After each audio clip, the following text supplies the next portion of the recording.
I call this special called meeting of the Davenport School Board to order.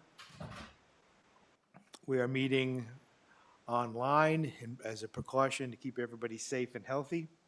We'll start with the superintendent's update. Thank you, Mr. President, and good evening, everyone. And on behalf of the entire school district, it is my hope and the hope of all of us in our learning community that everyone is safe, well in terms of both physically as well as emotionally. These are certainly interesting times that are causing some level of anxiety, and as a school district, we'll do everything we can as an important community member to help us get through this time. I have no doubt we do so. So, Mr. President, I have a number of comments. I'll apologize on the front end. I have about 15 minutes worth of information to provide not only to the school board, but also to the community, knowing that there's a great deal going on behind the scenes and our usual communication protocols require some extraordinary means. First, let me begin by echoing the comments of Mayor Madsen as well as other community leaders, to include local health officials.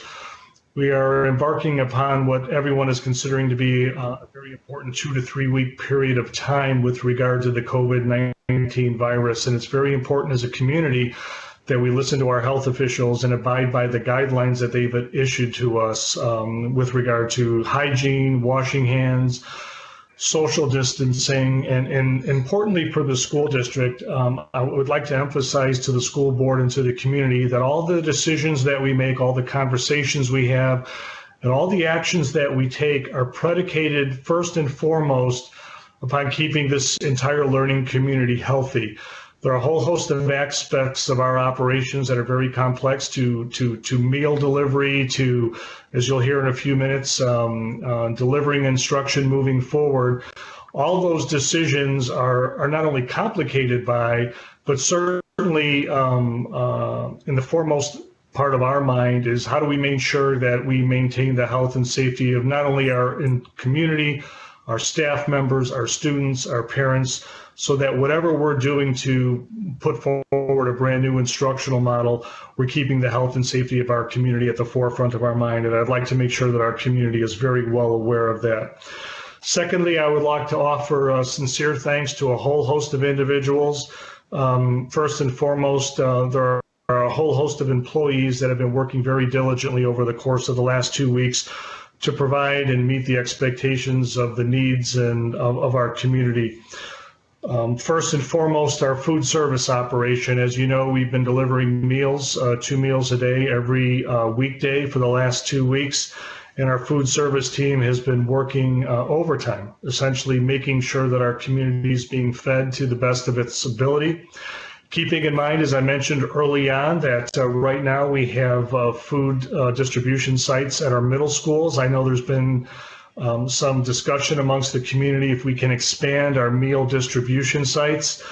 I will say to the school board and to our community that our food service is currently at its capacity with regard to meal distribution, but at the same time, in our conversations with emergency management of Scott County as well as our health officials in the area have suggested we do everything we can to limit the movement of community members to and from their homes to various sites around the community. So at this time, we will not be expanding our food service delivery to include additional sites. Hopefully, if the virus allows us to do so, we will certainly allow those sites. But again, I'm going to emphasize that this is a critical 2 to 3 week period of containment where we have to act responsibly as an organization and make sure we're not contributing to any community spread of this virus. I would also like to thank the custodians for continuing to come to work every single day and repeatedly sanitizing our buildings so that when the time comes and we can get back into our schools, we can do so knowing that our schools are safe and ready to go. To our teachers and staff in particular who have spent the last 2 weeks learning about and developing a brand new instructional model that I'll speak about in a few moments. This is a great deal of work that we've asked of our teachers and our staff members, knowing that in addition to their professional responsibilities that we have to the school board and to our community, acknowledging also that our staff has personal expectations and requirements of their family members. Some of our staff are taking care of elderly folks. Many of our staff members have young children in the home, and just like the rest of the community, not only from a professional perspective, but are dealing with this virus from a personal side, and we need to acknowledge their efforts. I would again like to thank the administrative team for all of their work in helping put together a framework for action. As you can imagine, there are a lot of complex cogs in this wheel that are moving independently in a lot of different directions.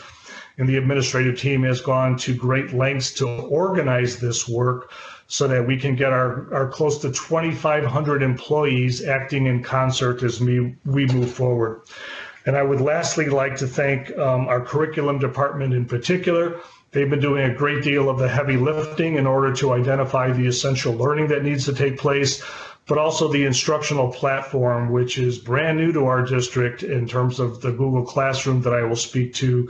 Our curriculum department has been, again, putting in overtime to get all of this work done so that we can move forward with an instructional model, which I'm about to describe. So thank you to everyone who's been involved within the school district.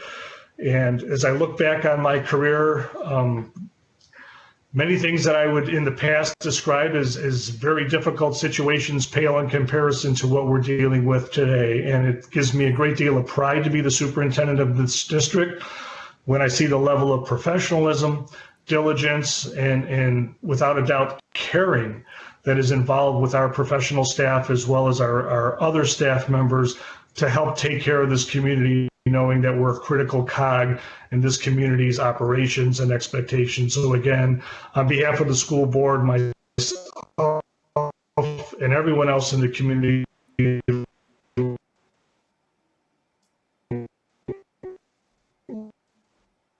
let me just say thank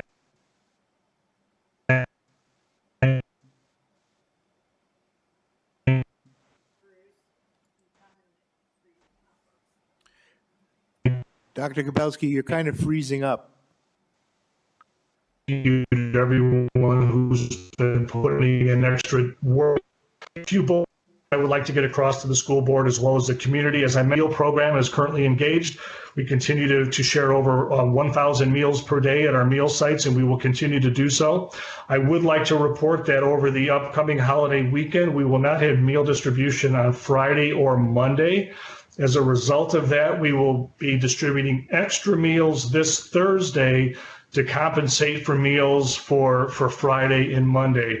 We will be communicating that message both in social media as well as email, as well as a phone blast to all of our families so they have an understanding that if they need meals to get them through the weekend, they'll need to pick those up on Thursday, as our meal distribution operations will not be in effect on both Friday and Monday.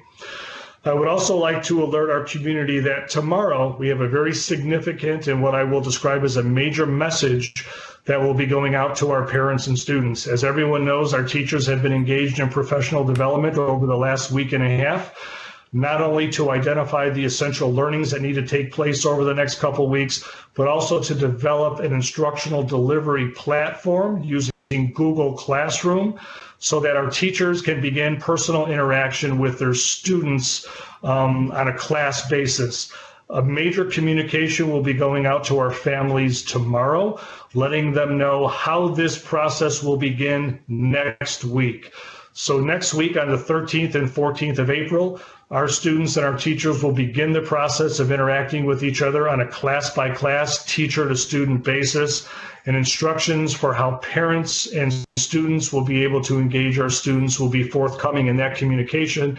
That goes out tomorrow.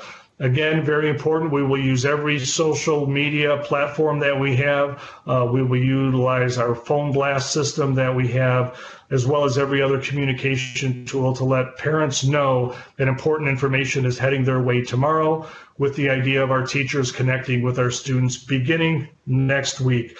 We've had a number of teachers that have begun some beta testing with their classrooms to connect with their students. We've found some success through that process, and through that learning, we're anticipating instruction starting next week, Monday, and next week, Tuesday, with our students. Another important topic that has been at the forefront of our mind is internet accessibility for all of our constituents. We realize that equity is one of our top priorities as a district, and it's important that no students are left out of any instructional opportunities. And as a result, we're expecting within the next week our first delivery of mobile hotspots that we will be able to distribute to families in need. We are also boosting our signal around select school buildings that will allow parents and students to gather around within their cars in a safe social distancing manner where they can connect to the internet around our schools. We are also in final discussions with Mediacom with regard to how can we provide internet access to our community in a way where perhaps the school district can facilitate that option. And we hope to have an announcement within the next 48 hours as to what that would look like. So our goal is by Friday to be able to get in touch with all of our families with regard to our internet access protocols moving forward. As you know, the district conducted a phone survey last week in an attempt to discern the level of need and the scope with regard to accessibility issues. And I would like to thank all the parents and families who's responded to that phone survey. However, the responses are still have fell short of us being allowed to extrapolate that information. And what I mean by that is, for example, we still have 1,700 high school households that have not responded to that phone survey, despite the fact that we put out 3 separate phone blasts, not only to the phone numbers that have been in our system, but to the emergency phone numbers that have been in our system. And it's simply not task manageable to personally contact every single one of those individuals who did not respond. As a result of that, we'll be relying on our teacher input starting next week when our Google Classrooms are up and running to let us know which students of their class have not been able to connect or students that they have not heard from. And once we get that list from our teachers, we will begin with our building secretaries, our associate principals, and our principals to start connecting with families that we have not heard from or who have not connected with us in our Google Classroom format. Last but certainly not least, we will certainly provide paper packets to our families that are having difficulties with our online platform, let alone families that have students that perhaps just do not do well in an online learning platform. We know that's going to be a new world and a new phenomenon for many of our students. And if printed materials and paper packets are more effective for our families, we will make those available. Those will be available next week, Tuesday on April 14th. We will have 2 weeks worth of lessons for any particular grade level or any particular course available for our families for pickup. That pickup will be at our current meal sites. And again, directions for that will be made available based on who is connecting to our classes and who we need to reach out to. I would also like to add that our dual enrollment courses with Eastern Iowa Community College will begin on Monday. We've been working very closely with our community college partner in an attempt to make sure that our students can begin their fourth quarter coursework, and information regarding that fourth quarter coursework will be delivered very specifically to the students that are enrolled in our Eastern Iowa Community College dual enrollment concurrent courses. That information will go out at the end of this week also. So from a parent perspective, it's very important to know that a great deal of information and communication will be pushed out over the next 2 days.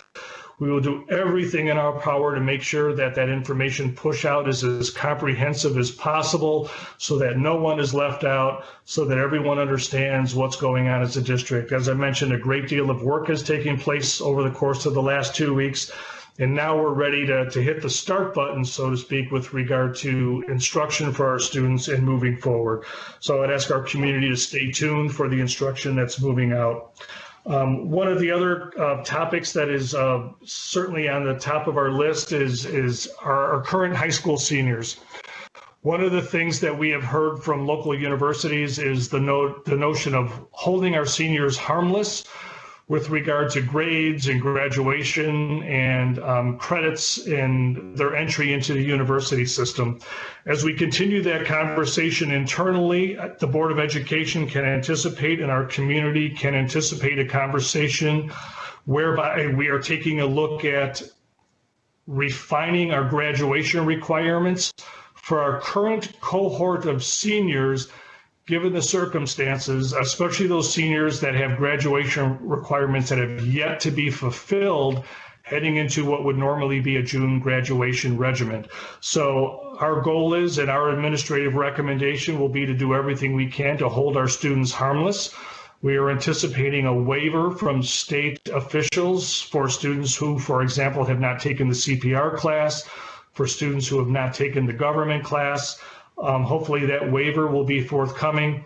But also as a district, we need to take a look at our graduation requirements and perhaps waive any graduation requirements for those seniors who would normally have graduated this June, but will not be able to, for whatever reason, have accumulated credits or the grades necessary over the course of the next fourth quarter. That conversation is unfolding. The recommendation will come forward to the school board, but I do want our community to know, and especially our parents and our seniors to know, that that is something that is very important to us, and it is on, it's on our top 10 list of things that we're working on right now. To include grades for the third quarter. We have some ideas of how we think we can accomplish managing grades from third quarter, knowing that we did not complete our third quarter to the end date that we anticipated. And we have some ideas that we'll be bringing forward to the school board that will allow for completion of that with regard to transcripts and what that looks like from a preparation standpoint. Those are the important topics that are really floating around the school district right now. As you could probably imagine, there are a whole host of nuances to everything that I've described right now. But what I'm hearing from, in terms of our families, what I'm hearing from the community, it's the meals, it's re-engaging instruction, it's providing internet accessibility to all of our families within the community. It's making sure that our seniors are prepared to move on to the next phase of their life, whatever that looks like. Managing grades from the third quarter. Those are the topics that seem to be occupying the higher order conversations in our district, knowing that there are many others. But we are having those conversations. We'll certainly be providing the board with recommendations. Lastly, I will just end my superintendent's report before I take any questions by, again, thanking the entire staff of the Davenport Community School District. We have essentially created a brand new business model when it comes to instructional delivery and curriculum over the course of the last 2.5 weeks. Any one of the projects, any one of the dozens of projects that we have been working on over the last 2.5 weeks would be a heavy lift individually with one particular topic for a school district to engage in over the course of a year. And we've been able to move forward on a number of these topics over 2.5 weeks. And it's really a testament to the professionalism of the staff and the employees of this school district. And as I said at the outset, I couldn't be more proud to be the superintendent of this district. I will tell this community that we will get through this situation in much better shape than we were in the past. And we will get through this situation in a sense where our students will be held harmless for any deficiencies that move forward. But at the same time, it's very important for our community to know that there are close to 2,500 employees that have their minds working on this particular issue and coming up with creative and innovative solutions to continue educating our students, to continue feeding our students, and to continue maintaining all the responsibilities we have to our community as a school district. So, Mr. President, that concludes my actual report. I'd be happy to take any questions from the board members on any topic that I discussed or anything that happens to be now exiting. Not addressed in my opening comments. Questions? Linda, do you have any questions? Dan Gosa Is now joining. No, I don't have any question, but I would certainly like to say thank you to the entire team that is assisting with this. You know, you hear so many stories and everyone's wondering what's going to happen and how will we proceed forward. And I just really appreciate and thankful for everyone that's jumped in and really making this happen and ready to roll it out already on Monday. So thank you, Dr. K, and everyone else involved, and even the thought of the, with this being a holiday weekend, food services, preparing the extra meals to get our students through the weekend. That's awesome, and I'm just so thankful for everyone that's doing their part to make everything continue to go on as best we can with this pandemic. Clyde, do you have any questions? No, great presentation. Congratulations to the district for keeping doing so well. Thank you. Karen? Yes, I also would like to say thank you. This had to be a lot of work and pressure to get this done. Now, are K through 12 using Google Classroom? Because originally it was elementary was doing Classroom and intermediate and high school doing something else in training. Sure. So K-12 is the Google Classroom platform that we'll be using as our learning management system. Okay. We'll certainly explore our opportunities to connect into Edgenuity moving forward, but we wanted to be as consistent as possible. And again, my thanks and gratitude to all of our teachers, both elementary and secondary, for learning an entirely new instructional delivery model in a matter of 10 days. That's quite the accomplishment, and they should be congratulated. And then my other question, when we met with the Department of Ed, we were told that we would get feedback. Have you received that feedback, or when would we expect that would come to the board? That's a great question. We were expecting to have a Department of Education meeting in March, but obviously we were taken off the agenda given the current circumstances. We are tentatively been placed on the agenda for June, and I'm still waiting to receive a formal report, which has not reached my office yet. And as soon as I receive something, I'll certainly forward that to the board, anticipating hopefully conditions will allow for a meeting with the Department of Education in June. Okay, thank you. You're welcome. Other questions?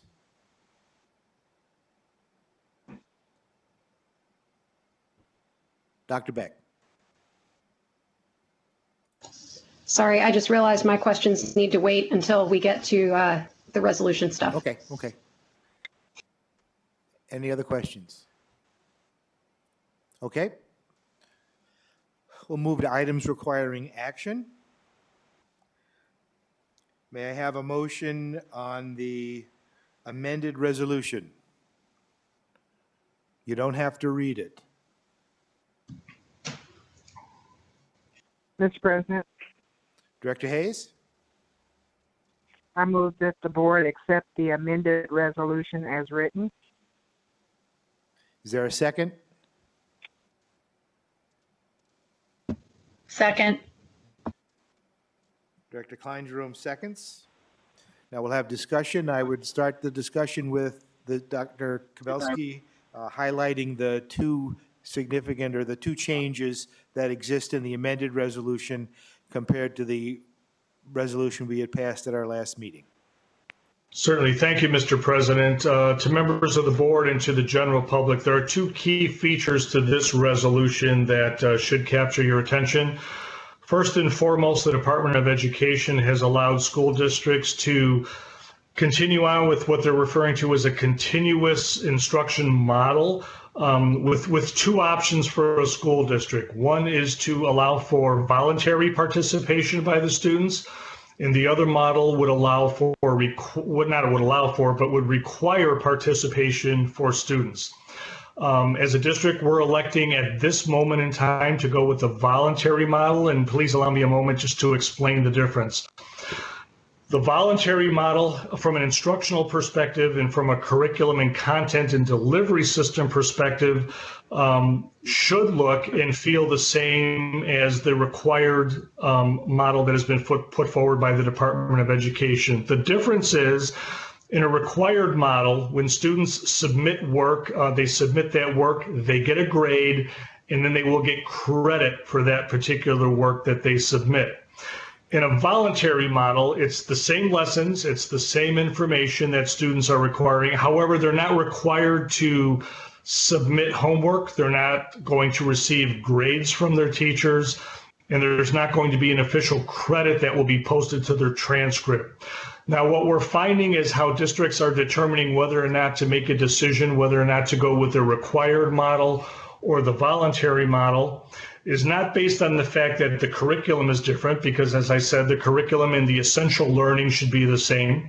The delivery model will be an online virtual delivery model supplemented by paper packets of information. Where the difference really comes into play is the whole notion of some of the smaller districts that are more nimble than Davenport, and some of the larger districts are having a much easier time when it comes to internet accessibility. Doing a quick survey around the state, what I'm finding is that the UEN districts, the larger districts like Des Moines, Iowa City, Sioux City, and Davenport, for the sake of argument, are going with a voluntary model until the time comes where we know that we have a 100% accessibility to our online platform and to our printed materials with our students. I can't guarantee 100% student accessibility today, and from my perspective, it's an equity issue. Over 66% of the students in the Davenport School District are entitled to a free and reduced lunch. Those 66% represent individuals that may be in need of internet access, and I can't in good conscience require those families to participate in an educational platform for grades and for credit, knowing that they don't have the ability to do so. Now, through the efforts that I described a little bit earlier in my superintendent reports, with the hotspots that you're about to approve this evening, with the boosting of our internet capabilities from our school sites to perhaps a quarter mile or a half a mile beyond our school sites, but also in agreement with Mediacom, if, for example, in 2 weeks or by the end of April, we are able to connect with all of our students, and I know that every single student has the ability to connect from a required standpoint, the Department of Education allows us to change our position and move to required, where we can start giving grades and we can start giving credit. But at this moment in time, what you will find throughout the state is the larger districts, from an equity perspective, are beginning down the pathway of the voluntary model until we can make sure that we can ensure equity for all students with regard to accessibility to instructional delivery. And when we can do so, we will move in that direction. Now, I will admit that I'm hearing from other Quad Cities area Iowa school districts that they are moving towards a required model for their 9, 12 grade levels. As possible given the size of our district, as that I can't in good conscience require participation for students that don't have the ability to participate. Again, for all the students who do have the ability to participate, the instruction will be the same, the curriculum will be the same that you're seeing in all of the other school districts. We could just figure out at a later date what that looks like when it comes to grades and credits on a transcript, knowing that seniors are really the most concerning group that we have right now. But what we're hearing from our universities, that they're holding them harmless for credits and grades. And if we can adjust our graduation requirements such that our seniors aren't panicked right now about getting all the credits and grades that they need, we can certainly make up the instructional materials and time lost heading into our next school years with our other grade levels. So hopefully, does that answer your question? So that's really the differentiating factor between voluntary and the required piece. And I know Dr. Beck, that was one of your questions. So hopefully this will kind of answer that to some degree.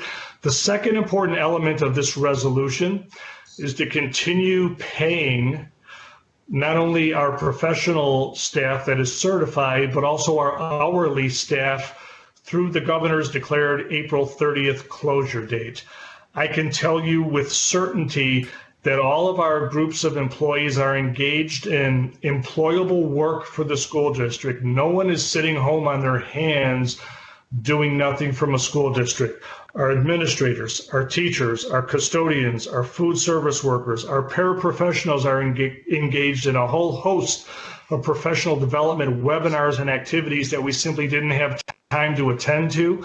And it would be my recommendation to the school board that we continue to pay these individuals through April 30th, as we have been currently, pending an analysis, knowing that out of Washington, D.C., we currently had passage of the CARES Act.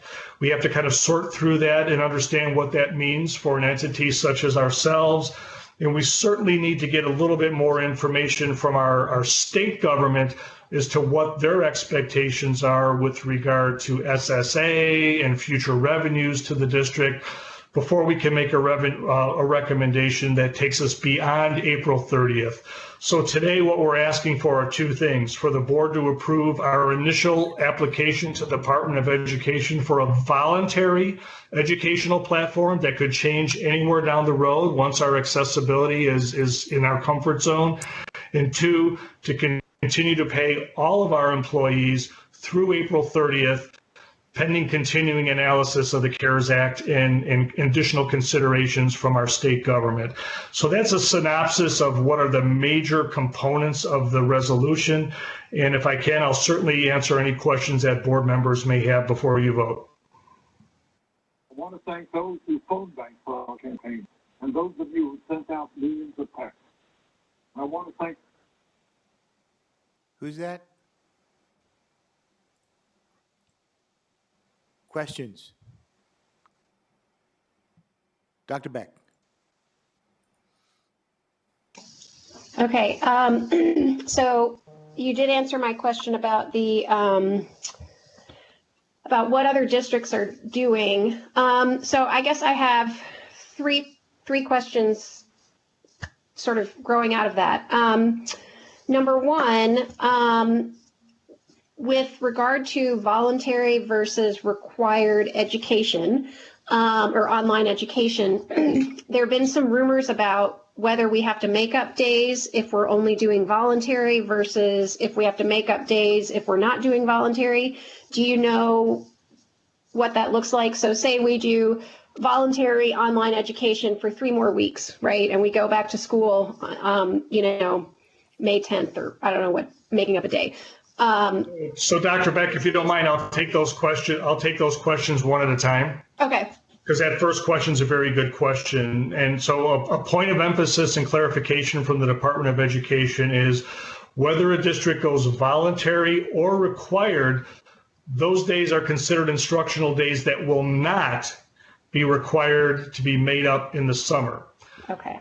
Only districts that decide to do nothing and just kind of sit there and wait for the world to get back on its axis, those districts will have to make up those days. So by going voluntary, we will not be required to extend our days into the summer. Does that mean that we won't? I don't know. That's a future conversation for the Board of Education. But to be clear, voluntary and required does not require us to make up those days. Okay, good. So my second question then is, I'm sure other people are wondering, students who have IEPs and other accessibility issues, because this is voluntary, that won't affect IEPs or anything like that, right? As far as we know? That's correct. So if we continue down this voluntary pathway, it allows us to engage students in a manner that I've described to you this evening, and in a manner that will be broadcast to our community tomorrow.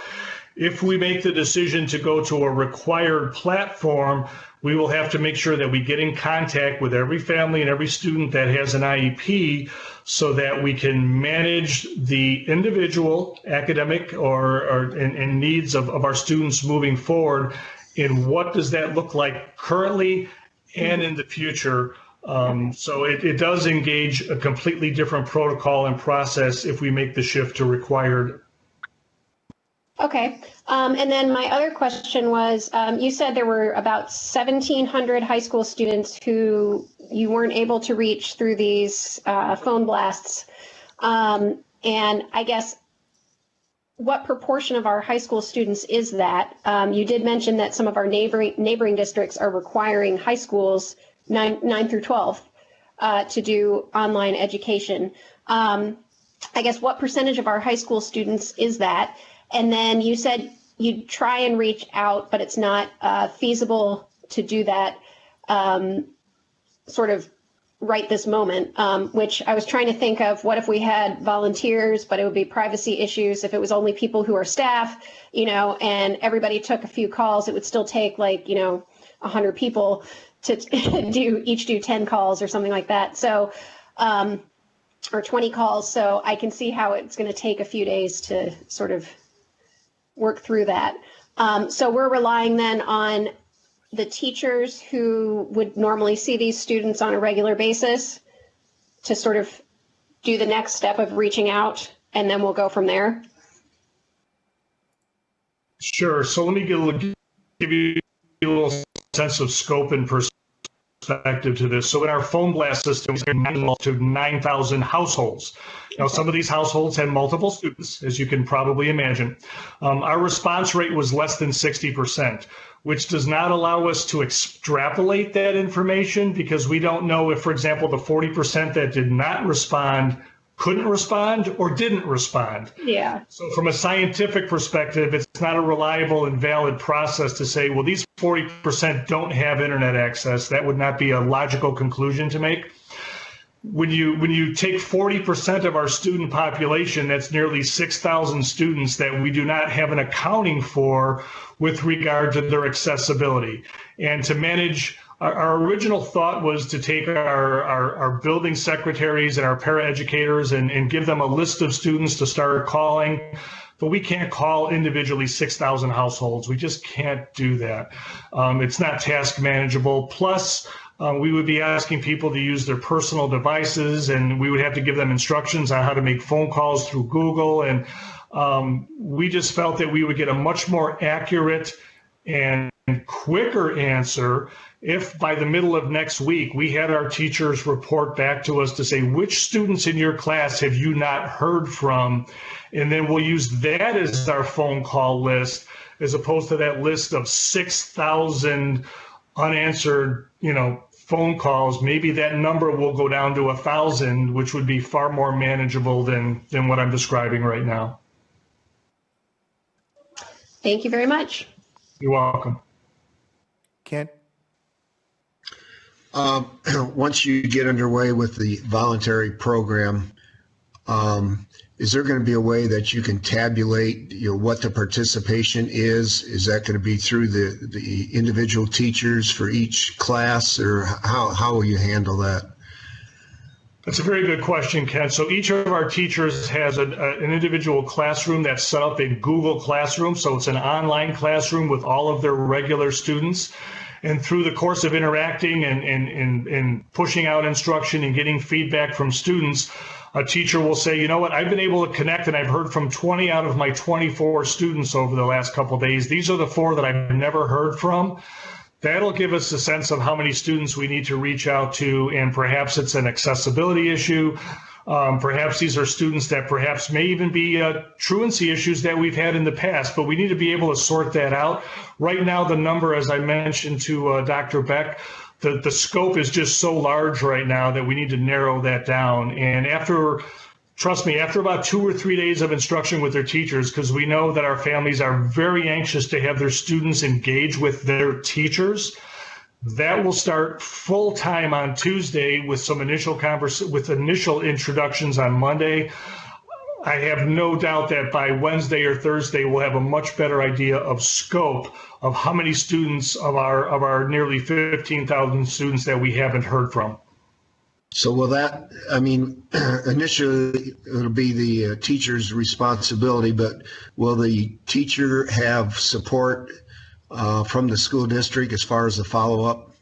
So once we get a list from our teachers as to who they have not heard from, we have a plan in mind where we will use our paraeducators as well as our building secretaries and administrators as needed to make those phone calls within a 48-hour period so that we can connect with those households and find out what sort of issues we need to mitigate and manage so we can get those students connected to their classrooms.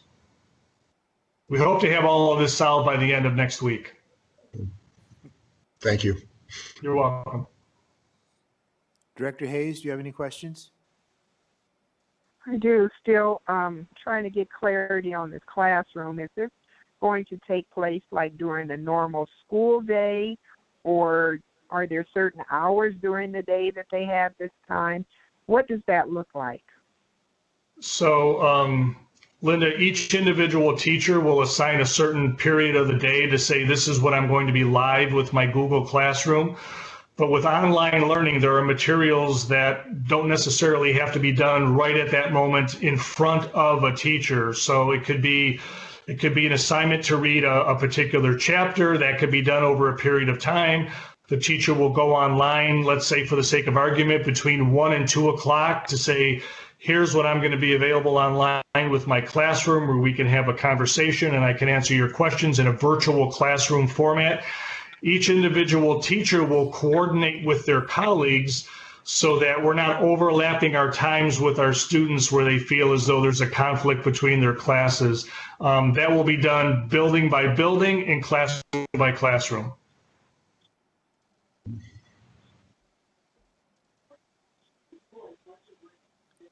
Anything else, Linda?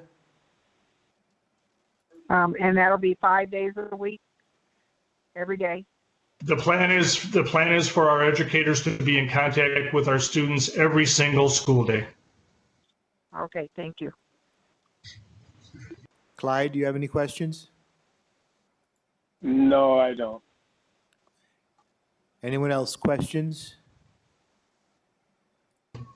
Mr. President, I have a couple. Go for it.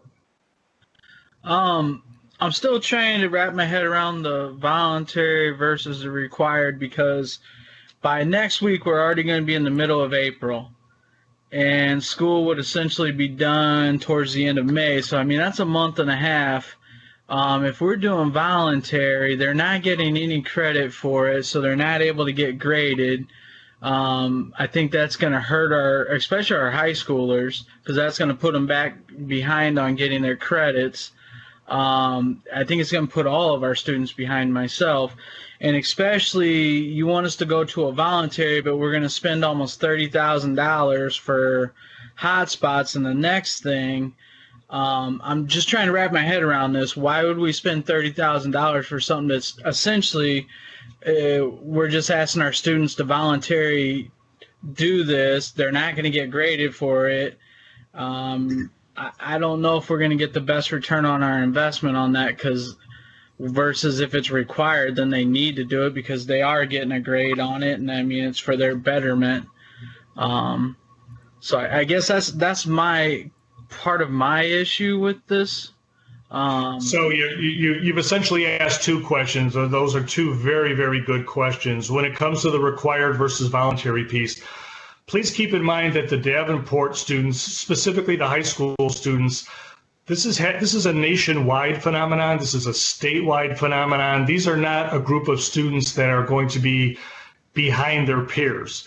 So they're going to be getting their instruction. The only thing that perhaps will look different is their transcript. So the instruction in a voluntary model in terms of the delivery of content and standards will look the same as a required model. The only difference is these students, for their fourth quarter grades, for example, we don't know what that's going to look like yet. Some school districts, for example, are considering taking the third quarter grades and making it a semester grade. We are holding out the opportunity perhaps to go to a required model in 2 weeks. But our students are going to get instruction. They're going to get instruction on the standards that we've deemed essential over the course of what they would normally get over the fourth quarter. But I'm going to circle back to what I said with regard to the university systems, where we have to keep in mind that we have to hold our students harmless for the current situation that's affecting them. Now, students that are K through 11, we have time next year to make up some work when it comes to some of the state standards that we don't hit this year because of this crisis in the fourth quarter that we have. We can have an extended school year next year. We can have summer school this summer. We can extend our school days next year. And from a K through 11 perspective, we can help catch up with those instructional standards that we're getting a little bit behind on right now because of the issues that we're having with fourth quarter. What we're struggling with and what we want to make sure that we don't do is with our current group of seniors, they've made it through the third quarter of their senior year. That's a majority of their high school experience. What can we do for these next 8 weeks, 6 weeks, whatever the case is, to best prepare them for their next phase? Whether that next phase is at the university system, and we're hearing that the universities are going to hold them harmless for credit and grades on their transcripts. All of the universities are going to accept pass-fail grades for third quarter and fourth quarter. That's a very important point, especially for our seniors, knowing that there are scholarships on the line, that there are placement at universities on the line. Our universities will accept pass-fail for third quarter. We have to decide what we're going to do with fourth quarter. If they don't get credit for fourth quarter, Dan, just to be honest with you, our university systems are just going to acknowledge that, and they're going to have to make an adjustment when those students take their courses when they enter the university system. For our students that are entering the workforce, for our CTE students that need credits, we'll have to make accommodations for that. But please let me emphasize, this is not a disadvantage to Davenport students. This is a disadvantage to students around the country. I was involved in a nationwide virtual conversation yesterday, and every school district is facing the same issue. And please don't think for a moment that just the Davenport students are the ones that are affected by this. So we're going to make sure that they get instruction that helps prepare them for whatever the world looks like next year. For our K through 11 students, we're going to get them back, and we're going to make up whatever work we need to make up. For our seniors, we're going to hold them harmless and do the best we can moving forward. So hopefully that answers the first part of your question. The second part of your question is, I struggle with the notion of requiring work for the sake of putting a grade on a transcript for a student that, for whatever reason, has no ability to connect with their teacher and get a grade and get a credit. It's not the right thing to do for those students. The instruction looks exactly the same, but they're just missing out on it. And if we as a district can just alter our graduation requirements for our students, for our current group of seniors, and then make up the standards that we're missing in the upcoming years for all the students that are coming up through the pipeline, I think we could accommodate that. I know it looks expensive to buy a bunch of hotspots for students that can't connect to our school system. It's not the ideal solution. Not every student is going to get a hotspot. If we can get an agreement with Mediacom that's much more cost effective, we're trying to work that out right now. But the reason that you have that second item on your agenda is to make sure that we have some students that, for circumstances that are beyond their control, have the ability to connect with their teacher once we allow for those connections to begin next week, Monday. Does that help a little? A little bit. I still, if we have some other districts in our area that are going to require, then it does kind of set our students back. The other thing, I mean, if we wait 2 weeks and then there's like 6 weeks of school left, and that's a bunch of stuff they have to try to get done if we switch to required. I think we're so far behind the curve on this, and I understand it has to do with waiting for the state to say what they're going to do, this and that. But, I mean, the kids have already been out of school for almost a month, right? And I just don't want them to keep getting further and further behind. I don't think the voluntary thing's going to get – I mean, we might have some that do it, but – I don't know if everyone would, I guess. And then we're going to, and I think that's great that we're going to, provide the hotspots and everything like that for them to be able to have that. But yeah, I'm still kind of up in the air with that, the voluntary versus required, because I think if we're going through all these measures to get this done, then I would almost rather be required. I understand what you're saying, and that's just my thought. I'm only one person. And I totally agree with paying the staff and everything. I think that's good. We should do that.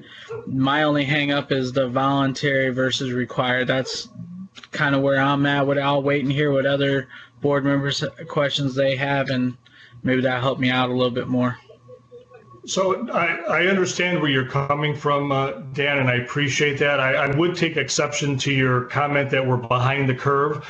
I think for a system of our size and for the complexity of what we're trying to deal with, I can certainly very easily justify a required platform if I was the superintendent of a district with 600 students, and I could reach all of them with one day's worth of phone calls and make sure that they had accessibility.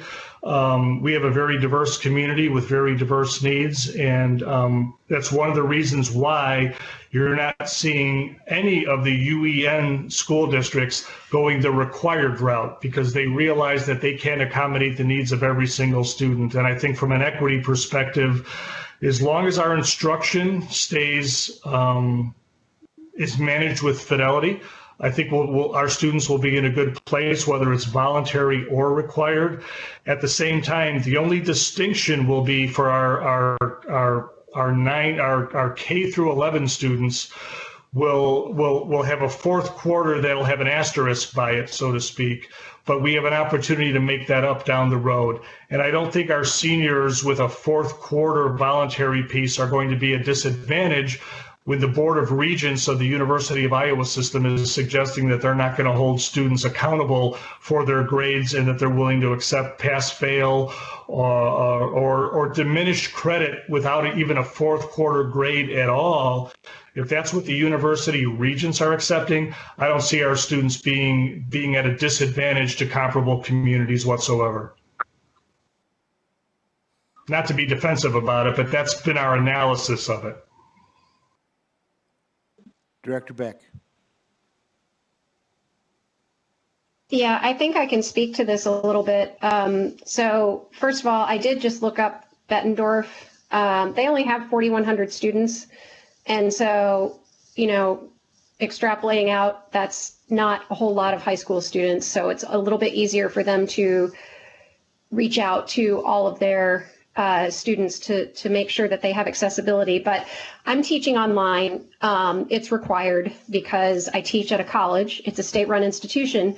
But I have students who live in Davenport and are parents of children in the Davenport schools who do not have reliable internet access. And I have had to work with them to figure out other ways to make sure that they can stay in touch with me so that they can get their work done so that they can still finish the class. So I know for a fact that we can't expect everyone to be able to do the work. And I wouldn't feel right holding students, making something required that I can't guarantee that everybody has access to.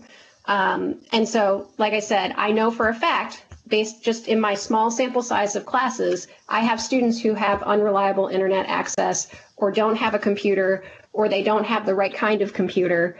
And so I think it would be unfair of us to try and require them to do schoolwork in that type of situation. Or maybe there's only one computer in the entire house and there's 3 kids, right? Plus their parent is in school. So I guess my other comment would be, yes, it seems like a lot of money, but if it can bring us closer to requiring classwork, should we remain out of school, I think it is a good investment, right? Because then we don't necessarily have to stay voluntary. And I guess I would also note that I feel like most parents want their kids to be educated and want their kids to be doing school. And so I would argue that I think we're going to get a lot of people participating, but we won't know until we see how it shakes out. So that's just my 2 cents. Hopefully that helps a little bit, Dan. Director Klein-Jerome. I understand a fourth term senior signed up for government, waited to the last minute. I understand saying, okay, we're not going to hold that against you. What if I'm a junior signed up for government and I participate fully in this voluntary program, but I'm not getting credit for it? Are you going to make me take this class again as a senior because I've already done what I should be doing, but you're not going to give me credit for it or a grade? I don't think that's fair to a junior who does participate fully. So Karen, that's a very good question. And what we're hearing from the state is that's a matter of local control. If we determine as a Board of Education and as a learning community that we are going to accept whatever learning took place over the course of the fourth quarter as a fulfillment of a graduation requirement, we have the ability locally to make that decision. Okay, would we give it pass fail or SU or just acknowledge completed this course? I'll answer that by saying yes, because we have a number of options when it comes to grades on how we handle that. Okay. We could give it a pass fail. We could give it a pass and an incomplete, where students need to do a little bit more work over the summer or the following year. Again, it's very important for us as a school district to do everything we can to facilitate the success of our students and not play gotcha with them. So if we're going to have instruction, let's say for the sake of, and I'm just going to say government for the sake of argument, but it could be English, it could be math, it could be a science class. Whatever we do between now and whenever we end the school year, we could, as a local school district, say, this fulfills our requirements, not only for the standards, but for our graduations. And we're hearing time and time again from state officials that that's a local control, that's a local decision. Okay, and I'm okay with that as long as we're acknowledging a student who really did put the work into it, getting credit for it. Now, if you didn't, I understand, no, next year you're going to take it. So I'm okay with that. And if we go pass fail, I think that would be a legitimate way. But again, I'm not quite there with a recommendation yet.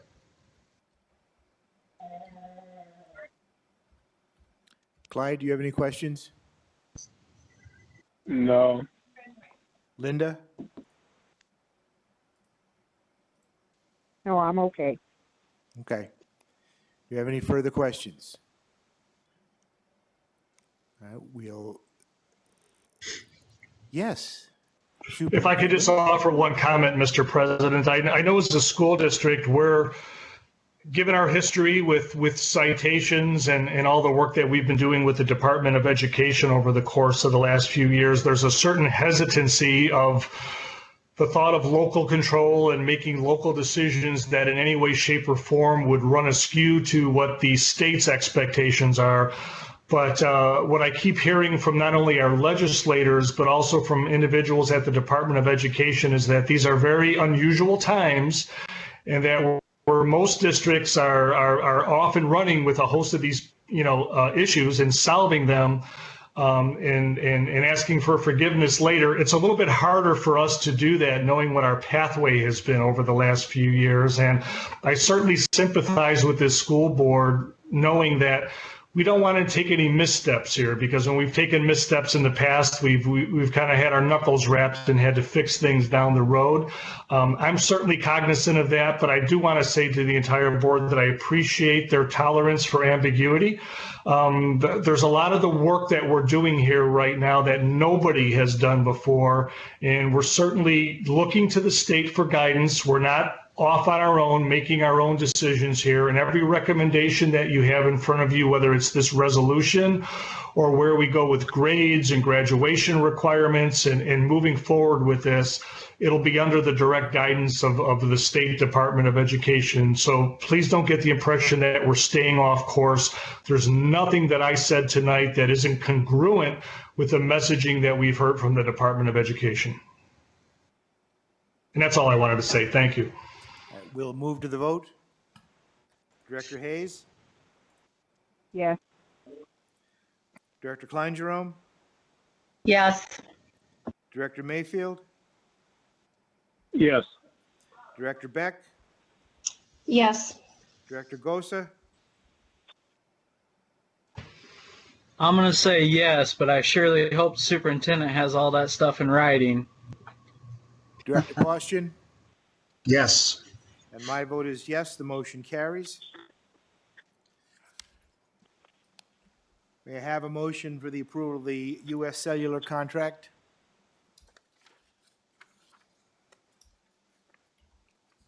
Director Beck? Mr. President, Linda, go ahead. Mr. President, I move that the board accept the contract with U.S. Cellular as written. Is there a second? Second, Who was that? Director Beck. Thank you. Is there any discussion?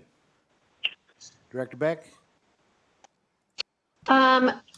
Just one question. Two questions, actually. We were being sold these units for 0.01 cent, so we're buying all the units for a penny, or is it for $1? It was supposed to be $0.01. I guess it's not that huge of a difference, but just the way I read it, it said 0.01 cent, which means a penny, because it's 100 units. And then the other question was, you said you were in negotiations with Mediacom. Was that for hotspots? And if so, should those come in less expensive? Like, how are we going to do that? So for clarification, we just purchased 100 units. So if you do the math and divide by 100, that's the actual per unit cost on that. So I apologize if there's a decimal error anywhere along the way in that. Your second question is a very good question. Our conversation with Mediacom is not for hotspots. Our conversation with Mediacom is to try and mirror a process that we understand has begun in the Iowa City school system, where they're making connections with the local providers to actual individual households for internet usage, where it's the way it's structured right now for $9.95 a month. Families would have access to Mediacom, and potentially the district could pay for the first 2 months, and then the family would have to pay the remaining of if they decided to continue the contract. Again, it's designed to get us through the next 2 months. One of the things that we will be pushing out on Friday is the whole notion that right now there's free connectivity to Mediacom over the next 2 months for families that are willing to engage in that process. So we're trying to navigate that in a way where it doesn't cost the district money, but incentivize our families to get connected. But at the same time, we have to be very careful, because whatever company we decide to move with and put forward in a communication becomes a tacit endorsement. So we're being very careful in our due diligence of who we're working with, how we're working with, so that when we put a communication out that actually has families connecting to a media company in their home, that endorsement has some legitimacy from the school district perspective, and then limits us from a financial responsibility beyond the 2 months that would be required over the course of the remainder of the school year. Okay, so this is just for the hotspots, period. Period. Okay. They're smaller than your cell phone. Karen?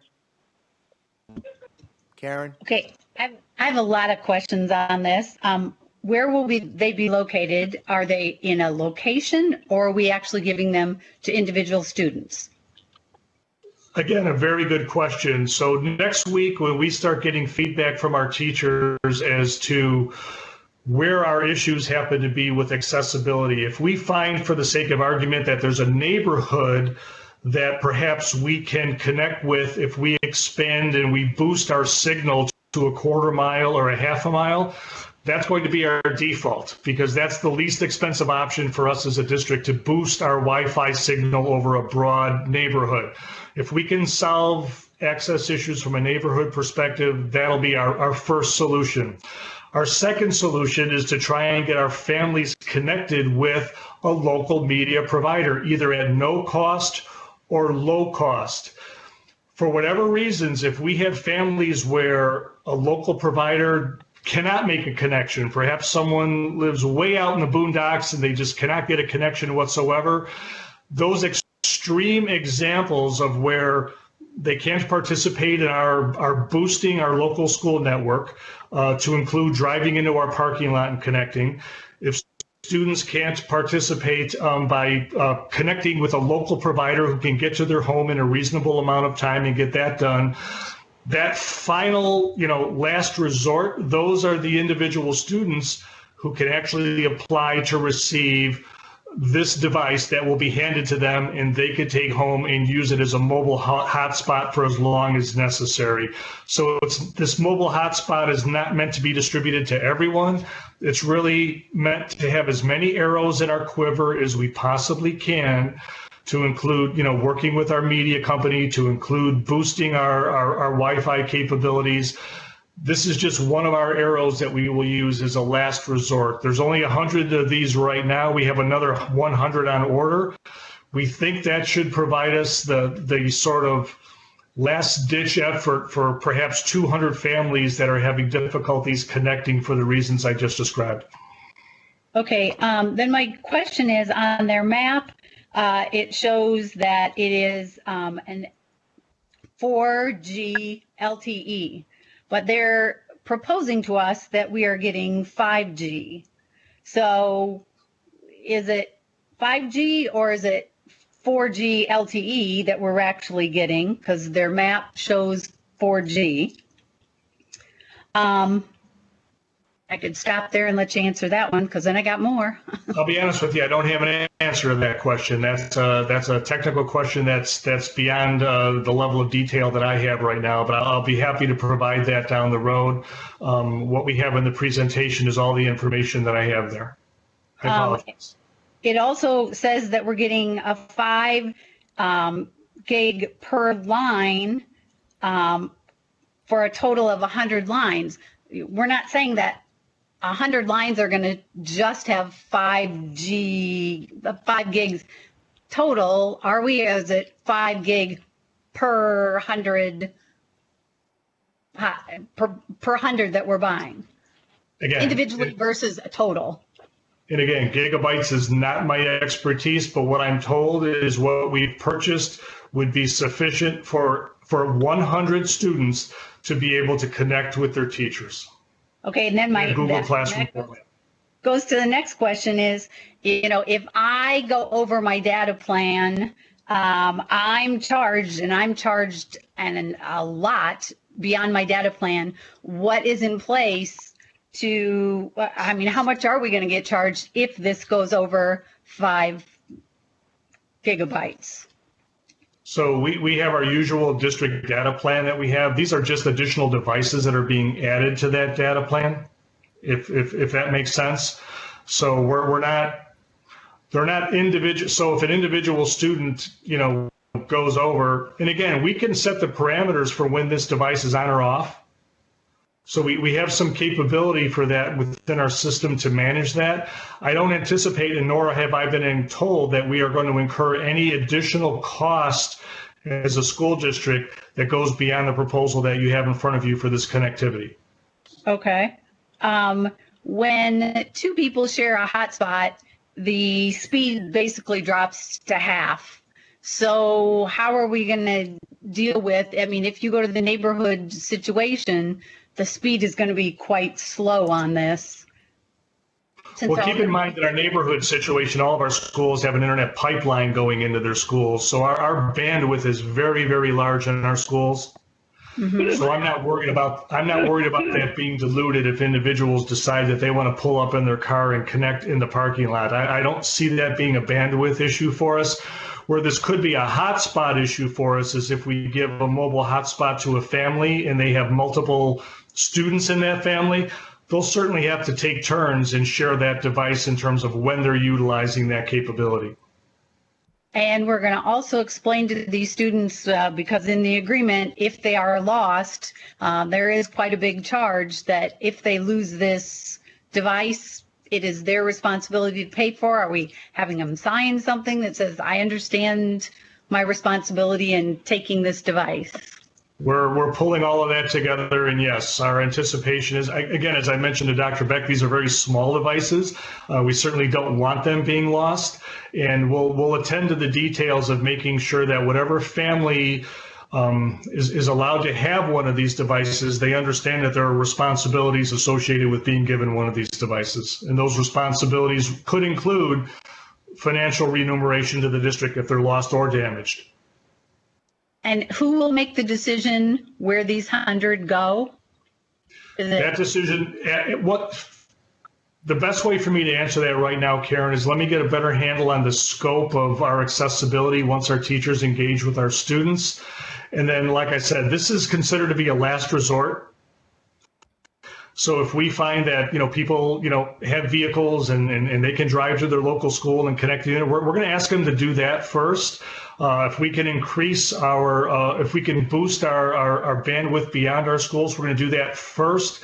These are for families that can present a case that none of those two solutions fit their family needs.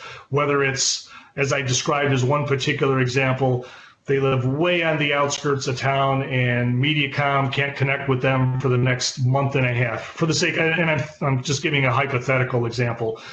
These are meant as last resort devices. And I guess I'd also like to see teachers get some say or suggesting what students, they've already had them for one term and they really know that these students will carry through. I would like, some teacher say in this as well, just because they know who really is going to do the work and who isn't. And I would agree with you, but that also extends to beyond teachers, to counselors and the administrators in the buildings who have and social workers who have a better understanding of family circumstances. I agree completely. It'll be a team decision. Okay, thank you. You're welcome. Linda, do you have any questions? No, that's it. Clyde, do you have any questions? No, that's good. Anyone else have any questions? Mr. President. Director Gosa. I have a couple. My first question, have these already been purchased? Yes. Okay. So what if this failed and didn't go through, then who pays for it? Then I guess you take it out of my paycheck. And then my next question is, you kind of touched on a little bit of it when you were saying you were talking to MediaCom.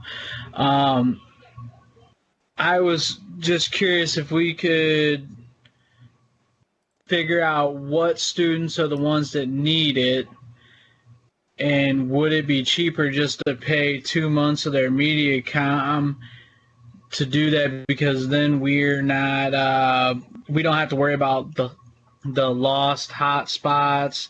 Because if they lose them, they get broke or whatever, we have to pay for it up front, and they might pay us on the back end, but I just didn't know if that would be a cheaper route to go, and then you don't have to worry about and Karen kind of talked about it a little too, like losing it's not performing to the capacity given enough gigabytes out or whatever, because as you use that thing, it does take away from what you're, if that makes sense. No, it makes perfect sense. And let me try and answer that in terms of scope. Theoretically, we may have 4,000 students in this school district that do not have access to the internet. That's a distinct possibility, and that's just if we were to extrapolate the results of our phone survey. Clearly, we don't have the financial capability to purchase 4,000 hotspots. That is not within our budget to manage that. What we're trying to do right now is to manage the majority of that need through, like I said, boosting our signal. And if we can work out an arrangement with MediaCom, or if our families work out an arrangement with MediaCom, whether it's $20 per family or if it's free for 2 months, those are certainly the default options that we want to go to. Let's keep in mind, these are 100 hotspots. We may have 4,000 students that need connectivity. This 100 is not solving our accessibility issue.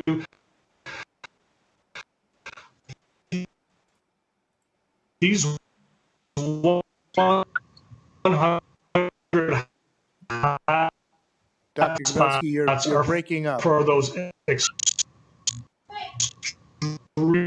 signals. Did you lose all of that, Mr. President, or should I start over? We lost it. Yeah. We lost it. You could start over from when we may have 4,000 that don't have, and these are only 100 hotspots.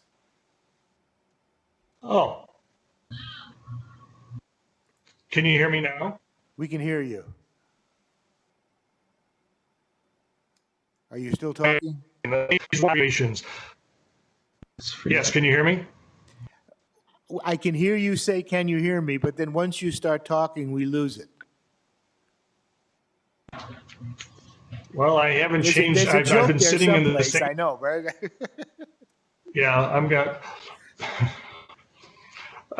So my answer is our main solution is to find cheaper solutions. We can hear you. Did you hear that? Yes. Okay. So even if we find the cheaper solutions, we still own these 100 hotspots, right? They're not like, if we find a cheaper solution, it's not like they're gonna take them back or whatever. I imagine we had to sign a contract for them. Well, keep in mind our cheaper solution is home connectivity with a local media provider. Did you hear that part? Yeah. And if we have 4,000 households that have to be connected, that's not going to happen in a week. Right, absolutely. My other question is, if you're going to boost our buildings, what is the maximum distance you can boost that? And on top of that question, the way that our buildings are located, would that hit a majority of our neighborhoods? So to my understanding, and we had this conversation this morning, is we have the potential to go a quarter mile to a half a mile, to include still using our filters to make sure that whoever is using our internet is going through our filtering system.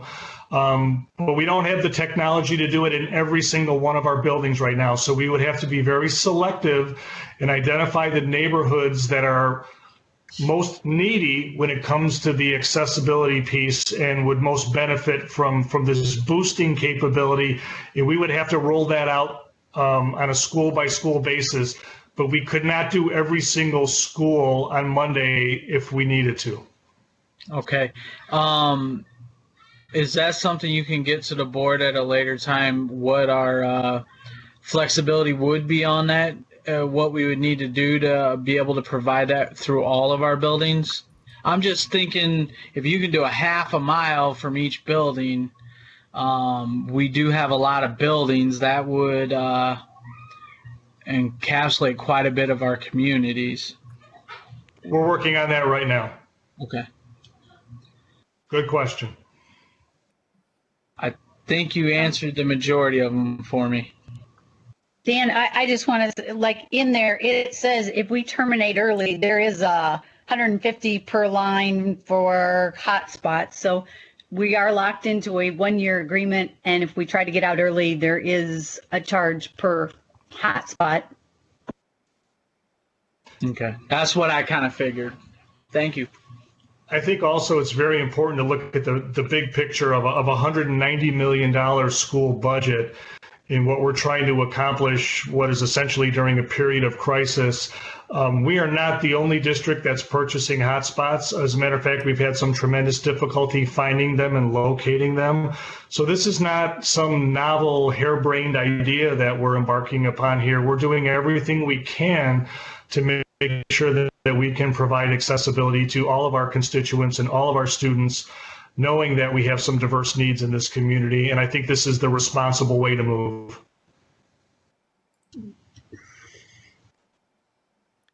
Any other questions? Director Hayes, questions? No, I don't have any more. I actually have a travel hotspot for my grandchildren, and it's very handy. So if we could get it in the right hands, then I know it will be helpful to whatever students are able to utilize it. Director Mayfield, any questions? No. Director Beck? Just sort of to finish up, the one thing I would want to make sure that we are doing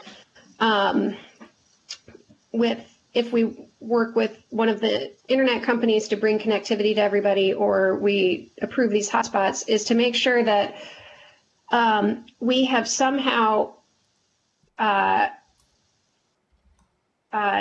protected ourselves from financial liability past the date that we say, right? So if we make sure that the families understand that we are paying for this amount of time, 2 months if it's a connectivity or MediaCom or something like that, or with the hotspot, this service lasts for 12 months and then it goes away, and that they are responsible for anything after that. I guess I just want to be really careful that we're not trapping families into anything that they can't afford, right? And make sure that they fully understand that when our service, our part of it is up, it is their responsibility to either turn in the hotspot or, take over the financial burden or terminate it.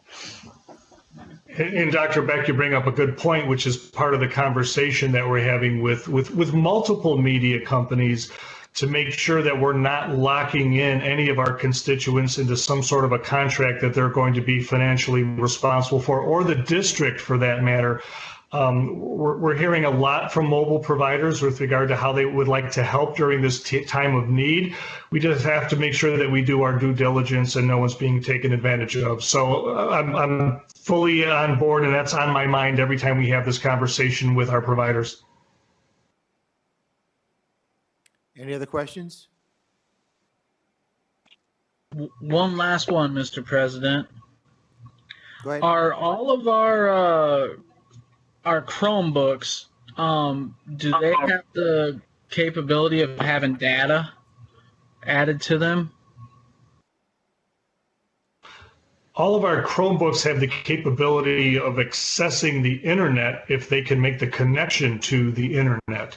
Whether we can add data to our Chromebooks, that's beyond my expertise, and I'll have to forward your question on for a further analysis and answer. Okay, thank you. Any more? We'll move to the vote. Director Hayes? Yes. Director Beck? Yes. Director Mayfield? Yes. Director Klein-Jerome? Yes. Director Postian? Yes. Director Gosa? Yes. And my vote is yes, the motion carries. Bruce, could I ask a real fast question? We just voted only for the first 100, not for the second 100? Is that correct? Correct. Okay. Should have asked that question sooner. I know, but that's okay. I thought that's what it was. I just wanted to make sure. I will The entertain second a 100 motion is to pending. adjourn. I So move we moved. adjourn. All those in favor say aye. Aye. Aye. Aye. Opposed, same sign. This meeting is adjourned.